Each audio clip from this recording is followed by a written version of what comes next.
श्री शिवाय नमस्तुभ्यं। ओम शिव गौरक्षयोगी नमः। प्रश्न ये आता है कि भजें किसको? पूजा किसकी करें?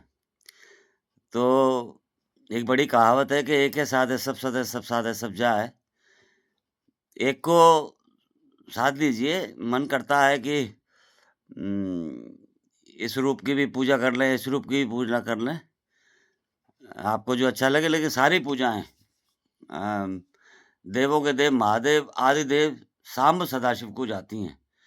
यानी माता सती और महादेव को जाती है, जिन्होंने इस सृष्टि का सृजन किया है। और ये अनंत है, शिव अजन्मा है और एक मात्रा हट जाती है तो हम शव हो जाते हैं। और किसी को भी पूजा करो आप, कोई भी आपका इष्ट हो, किसी को भी आप मानें, लेकिन पूजा तो शिव को जाएँगी। तो एक को साध लीजिए, जिसको भी एक को करना है, शिव-शिव बोलें। कोई गृहस्थों को, नौकरी करने वालों को, युवाओं को, छात्रों को, बेटियों को, माताओं को, विवाहितों को, अविवाहितों को। सांब सदाशिव तो अकाट्य मंत्र है, सबसे बड़ा मंत्र है। और शिव-शिव बोलें, श्री शिवाय नमस्तुभ्यं, जय महाकाल। शिव को तो किसी रूप में भजने में भोले हैं, एक लोटा जल, मन में ना हो छल और सारे मिलेंगे फल। बहुत सारी चीज़ें लिखी गई। मूल बात ये होती है कि स्वधर्म होता है और जो अंदर से आता है, बाहर से कोई धर्म नहीं आता है। अंदर से जब आपके भाव होते हैं, भाव से विचार उठते हैं और विचारों से कर्म पैदा होते हैं और कर्म से जीवन पैदा बनता है। तो अब इसका उपाय क्या है? ये प्रश्न भी आया। तो सुबह-सुबह जब आप उठते हैं, तो 5 मिनट आप आँखें बंद कर लीजिए और जो भी विचार आ रहे हैं, 80,000 विचार आते हैं लगभग, विज्ञान ने बताया है, तो आने दीजिए और जाने दीजिए। आप दृष्टा बने रहिए। आप देखते रहिए, चले जाएँगे। जो विचार आपके लिए उपयुक्त नहीं है, वो चले जाएँगे। ऐसा दुनिया में कोई नहीं है जिसके विचार नहीं आते हों। और ऐसा दुनिया में कोई नहीं है जो कि ये भी सोचता है कि चलो विष्णु भगवान को ही पूजा कर लूँ। तरह-तरह के जो भी रूप हैं, माता पार्वती की जितनी माताएँ हैं उनका भी भजन कर लें। और सदाशिव से निकले हुए ब्रह्मा विष्णु के जितने भी रूप हैं उनका भी कर लें, उनके काल भैरव का भी कर लें। लेकिन शिव की जब पूजा करते हैं और त्रिपुंड की पूजा करते हैं, तो पूरा ब्रह्मांड आ जाता है। और आपने देखा होगा कि शिवलिंग जो बना है आर्कियोलॉजिकल सर्वे ऑफ इंडिया की खोज में, वो शिवलिंग का रूप बिल्कुल ब्रह्मांड का रूप है और आपका मस्तिष्क बिल्कुल ब्रह्मांड है। आप और हम ये सोचते हैं कि चमत्कार नहीं होते। क्या ये चमत्कार नहीं है कि इस समय जब मैं बोल रहा हूँ, तब मैं जीवित हूँ और आप मुझे सुनने के लिए जीवित हैं। आप खुश हैं, मैं भी खुश हूँ। प्रातः काल वेला है। पूजा अर्चना करने के बाद अपना ध्यान, योग, समाधि, धूप, दीप, अर्चना जो भी आप करना चाहें और शिव-शिव बोलें और कभी भी बोलें। साम सदाशिव तो ऐसा है, कभी भी बोलें आप। और पूजा हेतु, अर्चना हेतु, भाव का अर्पण हेतु कोई नियम नहीं है, कोई विधि नहीं है। बस ये जो चमत्कार हो रहा है, अरबों लोग अभी आ रहे हैं, जन्म ले रहे हैं इस समय और अरबों जा रहे हैं। आपको एक जानकारी दूँ कि मणिकर्णिका घाट है काशी में, तो वहाँ कभी चिता बुझती नहीं। और ऐसे भी स्थान हैं कि जहाँ जन्म हो रहे हैं, अस्पतालों में जन्म हो रहे हैं, घरों में जन्म हो रहे हैं, पूरे ब्रह्मांड में जन्म हो रहे हैं। तो ये जन्म मृत्यु का ये जो आगमन का और गमन का जो चक्र है, ये वर्तुल है, it is a cycle basically. और खलील जिब्रान कहते हैं कि हर पल चमत्कार होते हैं। अब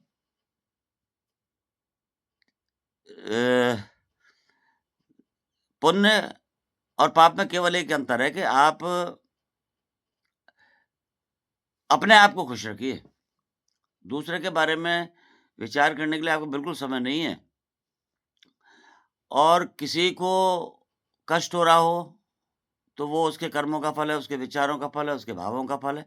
उसमें हमको प्रसन्न होने की आवश्यकता नहीं है। यदि हम प्रसन्न होते हैं किसी कष्ट को देखकर, तो हम पाप कर रहे हैं। और किसी को खुश देखकर, प्रसन्न देखकर, किसी की प्रगति देखकर यदि हमको प्रसन्नता होती है, तो निश्चित रूप से हम अ, परमपिता परमेश्वर महादेव के नज़दीक हैं, निकट हैं। और ये सबसे बड़ा भजन है। भाव के भूखे हैं भगवान। और मैं आपको सदाशिव और सती, देवों के देव महादेव अजन्मा, सदाशिव और सती अलग रूप हैं। और उन्होंने सृष्टि का निर्माण किया। दाएँ हाथ से विष्णु भगवान निकले, बाएँ हाथ से ब्रह्मा जी निकले। और फिर शंकर का रूप है, वो जो पार्वती जी ने उनको प्राप्त करने के लिए, उनसे विवाह करने के लिए जो तपस्या की, उसके बाद शंकर का रूप आया, तो वो संहार के रूप हैं। तो जो मैं आपसे कहना चाहता हूँ, मेरी बात को समझें आप, कि आप कहीं भी हों, किसी को भी मानते हों, एक को मानें, एक ही है।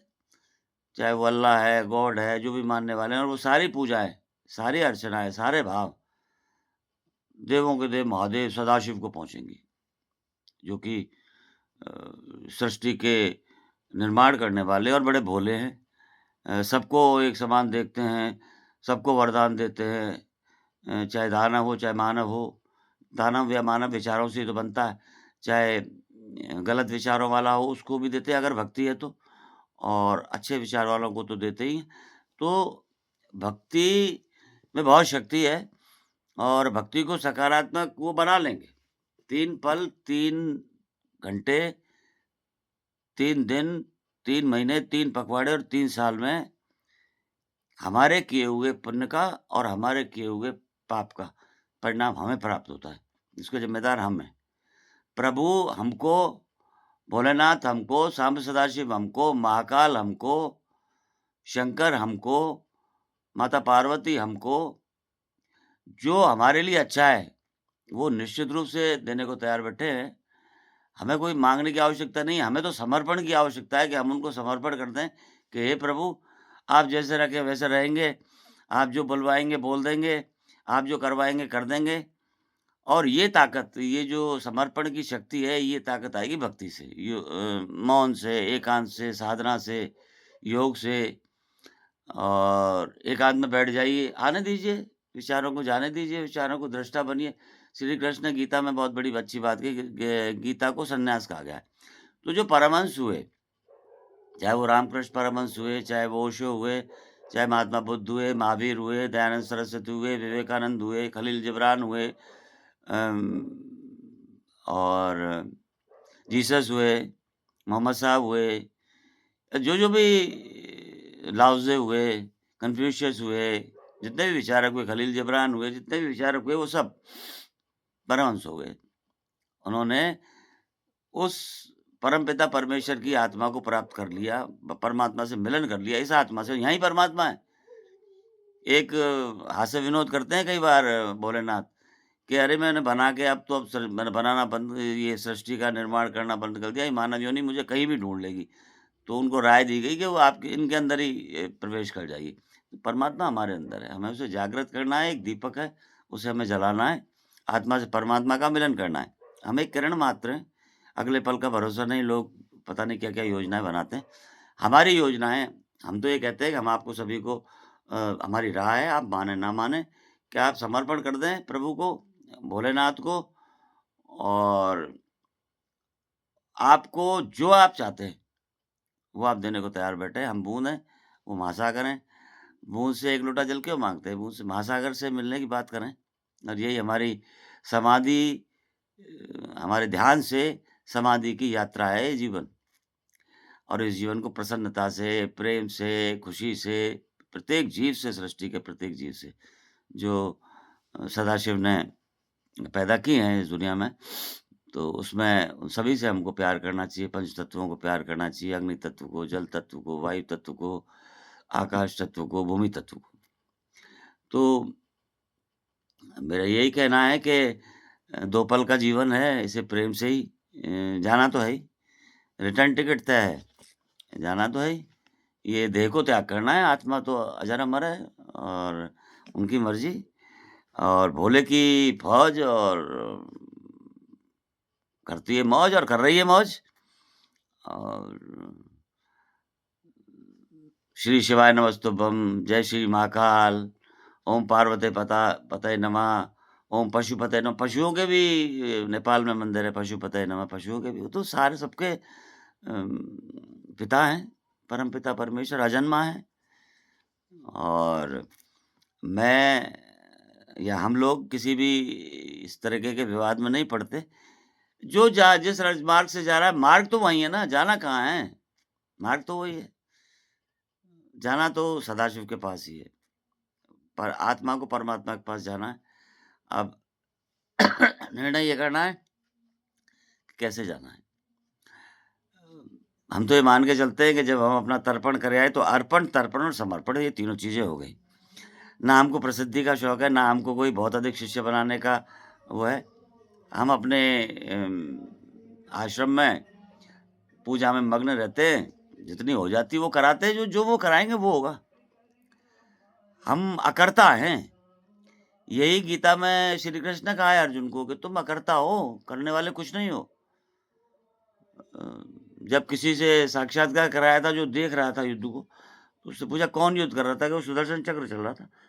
और सभी लोग अपने आप में अहंकार कर रहे थे, तो अहंकार किसी चीज़ का ना करें।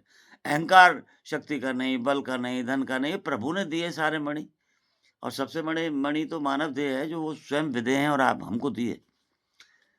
इसलिए प्रेम की किरणें निकलें, भर लो अपने आप को प्रेम से, फिर प्रेम निकलेगा धीरे-धीरे। जो भूतकाल है वो चला गया, भविष्य का पता नहीं है, अगले पल का पता नहीं है, तो प्रेम से रहें। परमानंद के लिए भेजा है प्रभु ने यहाँ पर और परीक्षा है कि अगला जन्म लेना है कि नहीं लेना है और किस योनि का लेना है या रुद्र हो जाना है। तो हमें तो जन्म नहीं लेना है, हम तो रुद्र हो जाना है। किसी भी प्रकार की गुरु गोरखनाथ आश्रम, शिव परमानंद धाम, प्राचीन माँ दुर्गा मंदिर परिसर पर किसी प्रकार का व्यवसाय नहीं होता। पशु-पक्षी हैं, तरह-तरह के पशु हैं, कौवे हैं, पक्षी हैं, श्वान हैं। उनके वीडियोज़ मैं इसलिए डालता हूँ कि युवा जो है, जो छात्र हैं, बच्चे हैं, वो सीखें कि प्रत्येक योनि का हिस्सा प्रभु ने आपको हमको पात्र बनाया है, वो ही देने वाले हैं, तो उनकी सेवा करें, चींटी से लेके और कितना ही बड़ा पक्षी हो और मानव हो, तो सेवा धर्म होना चाहिए। इसलिए है, बाकी हम दिखाने के लिए नहीं करते हैं और कोई भी आश्रम पे आए, पशु-पक्षियों की सेवा करे, यहाँ कोई धन का लेन-देन नहीं होता क्योंकि धन तो प्रभु वो सब व्यवस्था करते हैं। उनकी मर्ज़ी, हमारी अर्ज़ी, उनकी मर्ज़ी, जैसी उनकी मर्ज़ी वैसे रहेंगे। जो वो कराएँगे, वो करेंगे। उनके लिए पूर्ण अर्पण, तर्पण और समर्पण। मैं तो तर्पण भी कराया अपना, यानी मेरी मृत्यु हो चुकी है। तो मैं और मेरे भोलेनाथ के साथ, परमानंद के साथ रहता हूँ।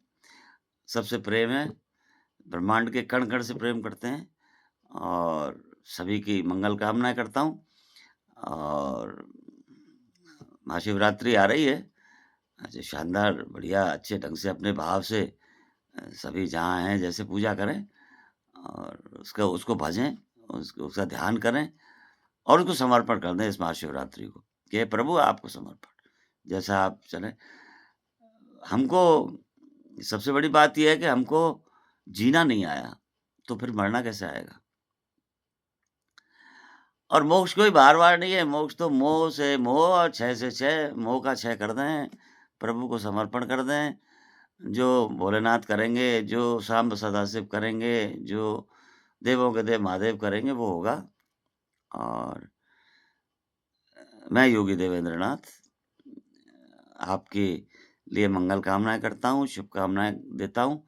आपको ब्रह्मांड का संपूर्ण वैभव, प्रगति, उन्नति और समृद्धि प्राप्त हो, यही मेरी अ, मेरे देवों के देव मैं शिव का, शिव मेरे, और क्या माँगूँ शंकर से, मेरे मन में शिव के डेरे हैं, मैं और क्या माँगूँ शंकर से। आदेश, ओम शिव गोरक्ष योगी नमः। सदैव आपका अपना योगी देवेंद्र नाथ, गुरु गोरखनाथ आश्रम, श्री परमानंद धाम, प्राचीन माता दुर्गा मंदिर परिसर, ग्राम बीलोट, तहसील नदबई, जिला भरतपुर, राजस्थान, भारत, ब्रह्मांड में आपका स्वागत है। धन्यवाद, आभार, अभिनंदन।